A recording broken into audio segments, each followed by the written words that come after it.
Welcome to Vision India at 75, Amrit Mahotsav series. PALLAB Bhattacharya, former DGP, Assam, Chairman of the Assam Public Service Commission on board.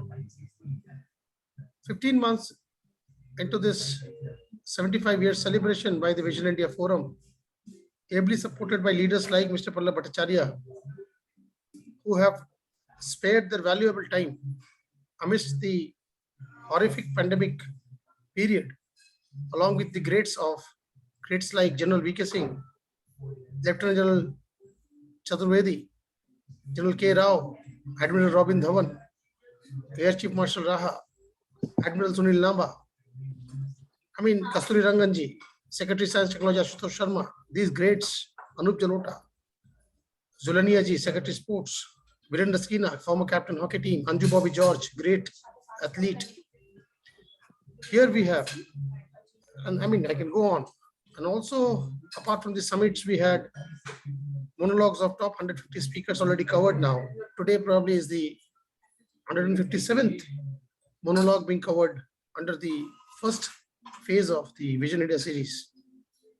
PALLAB, you were the Chief of Assam Police and also Chairman of the Public Service Commission of Assam. It's quite a different role, I guess, but you people as former IPS officers are used to handling roles varied in nature, scope, and challenges. I leave it over to you, and it's a privilege because just a couple of days back we had Julio Rivero with us, the great Padma Bhushan Julio Rivero, the oldest IPS today in the nation, 94-year-old Julio Francis Padma Bhushan Rivero. And here we have IPS Shri PALLAB Bhattacharya, former DGP Assam, a very, very sensitive state. Citizens bill, migration issues, immigrant issues, Bangladesh issues, border issues, Northeast, center of Northeast, Guwahati, the capital of Northeast almost. So PALLAB-ji, I leave it over to you now. I think the topic you've chosen is fifth generation warfare. India is surrounded by many countries in the Northeast, and it's a very important zone wherein we have countries like Nepal, Bangladesh, Bhutan with porous borders. What has been your experience? And then also insurgency, huge amount of insurgency. Ribeiro Sahab told us that insurgents are people who strike against the state, not the people. So again, it's a war against the state with connivance of the local people. So it's a very, very difficult task for the state to manage, especially when you have to convince your own people not to support insurgency. Take it forward from here. I leave it to you, sir. Also throw light on your current role as Chairman of the Public Service Commission. Thank you so much. Good evening and my best wishes to the listeners of this video. As already been pointed out, I shall talk on the subject fifth generation warfare and its implications to the world in general and India in particular. At the very beginning, I want to mention the significant and prophetic line which 1921 Nobel Peace Prize winner and Norwegian political scientist Dr. Christian Lange said, "Technology is a useful servant, but a dangerous master." And this is manifested in various events taking place all around the world. On 12 April this year, Oil India Limited had lodged an FIR at Duliajan PS of Assam to the effect that on 10/4/22, a ransomware cyber attack occurred at one of its workstations, and subsequently, the cyber attackers demanded 75 lakhs US as a ransom through a note from the infected computer. On the basis of this FIR, Duliajan PS registered a case by case number 75/22 under section 385 IPC, read with section 66 and 66F under Information Technology Act. An investigation was launched. As per the latest report, a team of Intelligence Bureau, State Cyber Cell, and 2 more central government nodal agencies, namely National Critical Information Infrastructure Protection Center and Computer Emergency Response Team India, that means CERT-IN, had already started their activities to assist Assam Police to conduct the investigation. It is pertinent to mention here that on May 7, 2021, an American oil pipeline system called Colonial Pipeline, originating from Houston, Texas, and carrying gasoline and jet fuel to the southeastern part of USA, suffered a cyber attack, forcing the company to hand over 75 bitcoins, which amounts to around $4.4 million. And as per FBI pronouncement, indicated the involvement of hacker group Dark Side in this attack. Similarly, on March 1, 2021, then Maharashtra Energy Minister Nitin Raut affirmed a news report by the New York Times claiming that the massive power outage in Mumbai in the year 2020 could have been due to cyber attack from China. A report by Recorded Future, a cybersecurity company based in Massachusetts, US, has revealed that the Chinese state-sponsored hackers tried to hit Indian power grid assets near Ladakh, where the 2 countries had been locked in a standoff since May 2020. The attack by Mirai malware, though through distributed denial of service (DDoS) in September 2016, and WannaCry, the ransomware attack, especially in Kolkata, Delhi, Bhubaneswar, Pune, and Mumbai, are still fresh in the minds of netizens. On April 19, 6 minor offenders, euphemistically termed as juveniles, in conflict with law under the Juvenile Justice Act, gang raped an 11-year-old child in Jharkhand. The involvement of juvenile in the incidents of crime against women has been ever rising after our liberals have been insisting on restrictions-free right to liberty and freedom over the past few decades. The same has been aggravated further by the disruptive forces of the social media, especially with the use of Android devices that give most facile access to everyone who cares to be interested therein.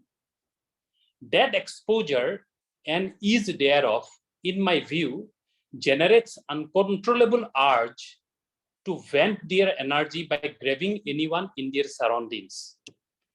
The above series of information and many more are eloquent testimony to the advent of 5th generation warfare,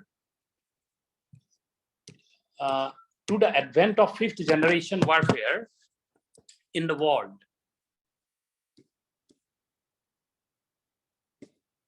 Just a minute.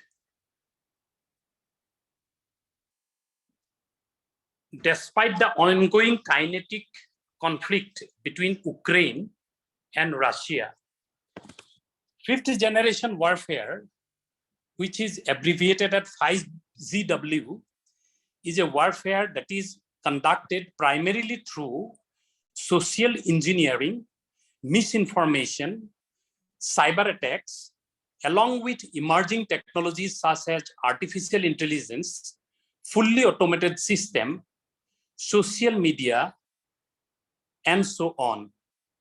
It is, in other words, is a war of information and perception. Gone are the days of physical warfare. Now wars can be fought through disgruntled like-minded group inside a country or through foreign state-sponsored cyber attack groups. In the backdrop of all the above developments, having its implications on the security and financial health of the country, cybersecurity has become a sine qua non for the national security, and the role played by the state and its citizens will have considerable impact on the overall health of the nation. The starting point of this development, so far as India is concerned, can be traced back to the Press Information Bureau announcement dated 28/2014, when the Prime Minister of India, Sri Narendra Modi ji, gave his approval for Digital India, a program to transform India into digitally empowered society and knowledge economy. It is felt that cybersecurity measures to be adopted for a successful Digital India program was apparently not given the due importance it deserves. According to Ernst Young's Global Information Security Survey 2018-19 India edition, one of the highest number of cyber threats have been detected in India, and the country ranked second in terms of targeted attacks. Although banking and telecom are the most attacked sectors, manufacturing, healthcare, and retail have also faced a significant number of cyber attacks. The need for cybersecurity at individual, business, and government levels are crucial for a thriving economy. There are a series of international mechanisms like the International Telecommunication Union, Budapest Convention on Cybercrime 2004, Internet Governance Forum, bringing together all stakeholders in 2006, and the Internet Cooperation for Assigned Names and Numbers, ICANN, a non-profit organization spearheading maintenance and procedures of several databases, etc., to ensure a suitable environment for internet users.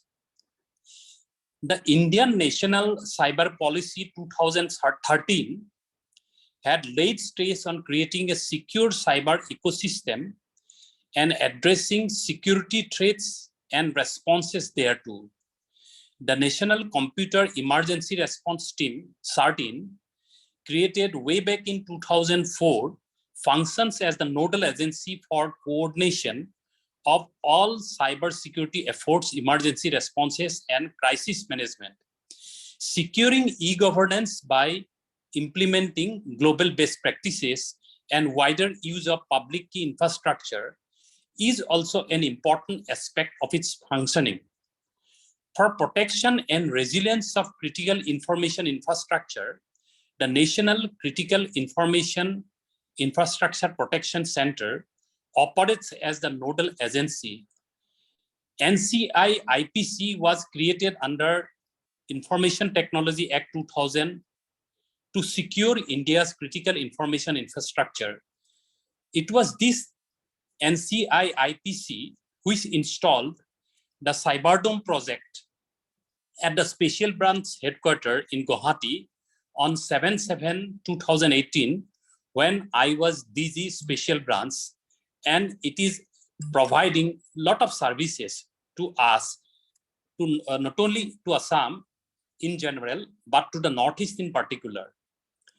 Increased use of mobile technology and internet by people, proliferation of Internet of Things, but lack of proper security infrastructure, inherent vulnerabilities in cyberspace, attack technology outpacing defense technology, lack of awareness on cybersecurity, increased use of cyberspace by antisocial elements, all pervasive use of social media, etc., are some of the challenges faced by the society today. Government has initiated a series of programs like Cyber Surakshit Bharat initiative launched in 2018 to spread awareness and capacity building on safety measures for Chief Information Security Officers, CISOs, and the frontline IT staffs across all government departments. National Cyber Security Coordination Center, Cyber Swachhata Kendra, Information Security Education and Awareness Project, RBI's latest book on 40 modus operandi of financial fraudsters, named as Raju and 40 Thieves, and international cooperation by joining hands with developed countries like the United States, Singapore, Japan, etc., are some of the initiatives taken by the government. These agreements are likely to help India to challenge sophisticated cyber threats. However, real-time intelligence gathering for preventing and containing cyber attacks, development of protocol of periodical backup of data to prevent ransomware attack, using artificial intelligence for predicting and accurately identifying attacks, using the knowledge gained from actual attacks for capacity building,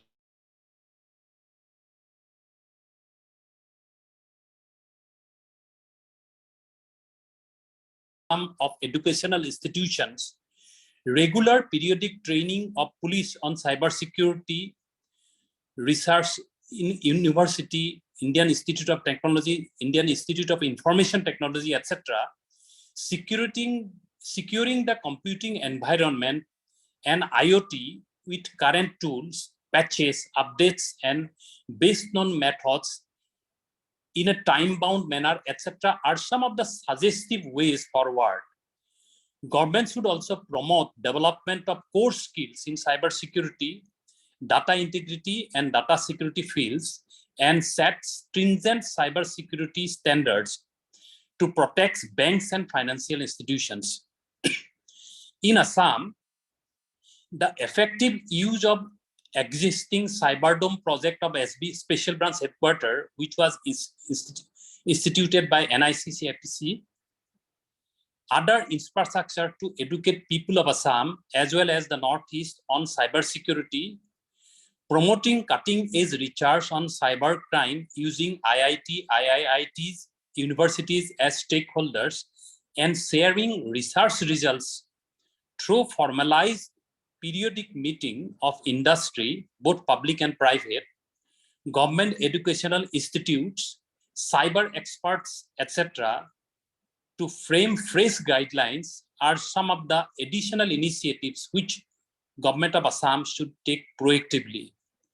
Though insurgency has subsided in the Northeast, its geopolitical and strategic importance is bound to invite fifth generation attacks from across the border. However, it must be admitted that with the setting up of CERT-in, NCI IPC, and making appropriate amendments in the Information Technology Act and the rules for enhancing its cybersecurity posture, India has upped its rank to 10th in Cybersecurity Index, GCI 2020, from 47th position just 2 years earlier. It is widely believed that technology upgradation is a panacea to all modern day problems, but cybersecurity is the price to be paid for it. The famous word of Stephen Nappo, Global Head Information Security of the organization Society Generale, should be a grim reminder to all the netizens of the world. He said, it takes 20 years to build a reputation, but a few minutes of cyber incidents to ruin it. with this, I conclude my talk on fifth generation warfare. Your experience as ADGP Assam. Yes.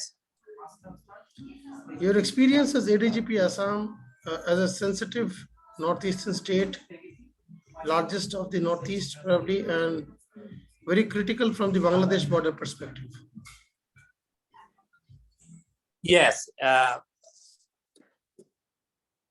You must be seeing that whenever some incidents of international ramification takes place across the border, say in Bangladesh, it has an effect in Assam as well as in the northeastern states.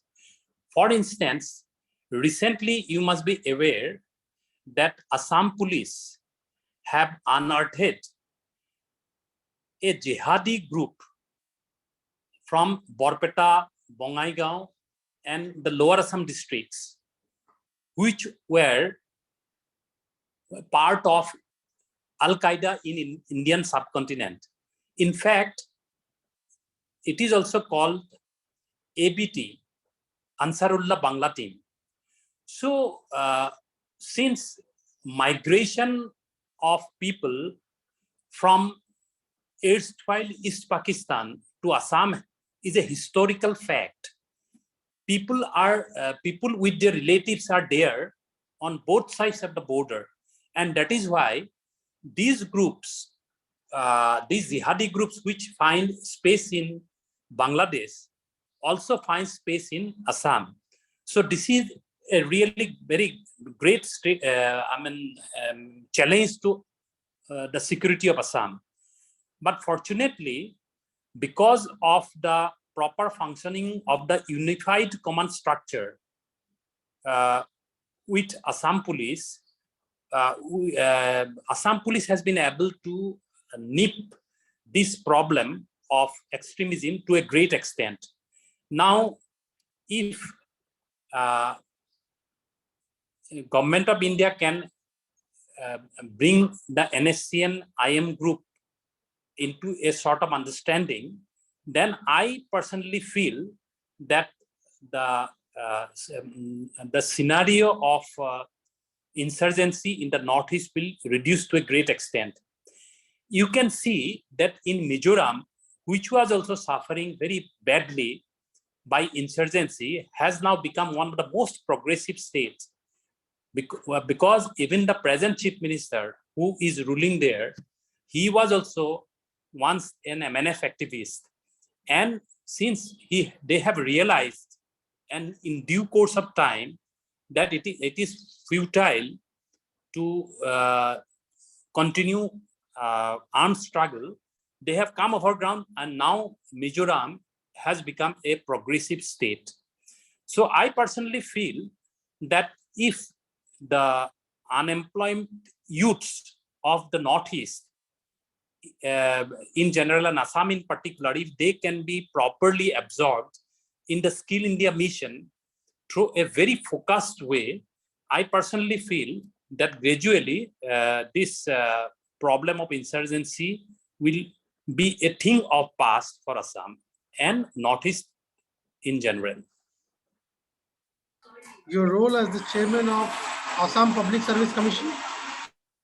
I was chairman of Assam Public Service Commission for a very brief period, because as you know, it is a constitutional post. So I got the post when I was 61 years of age. So I hardly got 1 year. And unfortunately, during that period, this COVID-19 was at its peak. In fact, but we have used technology to continue the exams. And I am very happy to announce that the 2018 APSC examination, which was pending for several years because of some court litigations, I have been able to remove the court litigation and declare the results. So that is a very satisfying experience for me as chairman of Assam Public Service Commission. Citizen Amendment Act ramifications on northeastern Assam, especially. Yes. Citizens Amendment Act is to a great extent is contrary to what the government of India signed an agreement after the completion of Assam agitation in 1985. In fact, when I was DGSB, I raised these points with government of India also, because you see, there they have declared a specific date as the cutoff date for Assam. Probably, while formulating the act, this point should have been kept in mind. And that is why people in Assam, because they usually accept the ASU agitation and accepting all the refugees from 51 to 71 as Indian citizen, they have given that thing. So in return, they thought that Clause 6 of Assam Accord, which gives protection to the Assamese community, indigenous community, is required to be implemented. So once Ka was there, people have a lot of hopes that this Clause 6 of Assam Accord will be implemented. But though the report has been sent, I happen to be a member of the Justice B.K. Sharma Committee of Clause 6 of Assam Accord, and we have submitted the report. But it is, I personally feel that if that report is accepted, much of the problem which is arising out of Ka will gradually subside. That is my reading. What are your views today on the issue of immigration? Now, if you see, actually this immigration this immigration was there when India was not partitioned. Actually, you see, because at that time it was a single homogeneous, I mean, not exactly homogeneous, single land space. So people used to come from East Pakistan to Assam. That was not a big problem at that point of time. But now with the creation of Bangladesh, and when Assamese people were outnumbered by this large-scale immigration, now the problem has been resolved to a great extent. Actually, the only problem is, because all along the border, all the border outposts have been placed and BSF is there, then smart fencing has also come up. So I personally do not feel that there is any migration, any large-scale migration now. Presently, if you see the economic condition of Bangladesh vis-a-vis India, they are also in a much better position. Maybe there might be some problem because of land or say flood and other things. For that, this migration may be helpful. But personally, I do not think that this migration is not continuing presently. It has reduced to a great extent. So now, if we can complete the NRC, once all the citizens will be fixed by the NRC, then this problem will no longer be there. Now, only problem is actually now we should take full advantage of Act-East policy of Government of India, because it is only during when we have free movement of goods to Bangladesh. So basically, now we should put our importance on Act-East policy and encourage the youths of Assam and the Northeast to engage in such exports and do a lot of things there. In fact, there are so many avenues like pork. Why I am saying pig rearing is a very, very lucrative business here, because in China there's a huge demand for pig meats. Now there are organizations in Assam which are producing pigs. I mean, pig meat, And if we can make a brand of it, if it is very good, in that case, there will be large scale export. Taking the help of Act East policy, we can export meat also to China, which is requiring pig meat, is a big consumer of pig meat. Pallabji, there are a lot many other questions. Probably in a series on Northeast, we will again invite you to speak on those issues, right from the new regime of the BJP now taking control over Assam over the last 5-6 years, to the issues of Brahmaputra, utilization of Brahmaputra, to issues of the BSF borders being extended to 16 kilometers or whatever. I mean, Yes. there are many such issues that we need to talk about, but probably in the next show. Today was primarily to talk about the 5th generation warfare. Look forward to meeting you again, sir. Thank you so much. Jai Hind. Thank you. Thank you.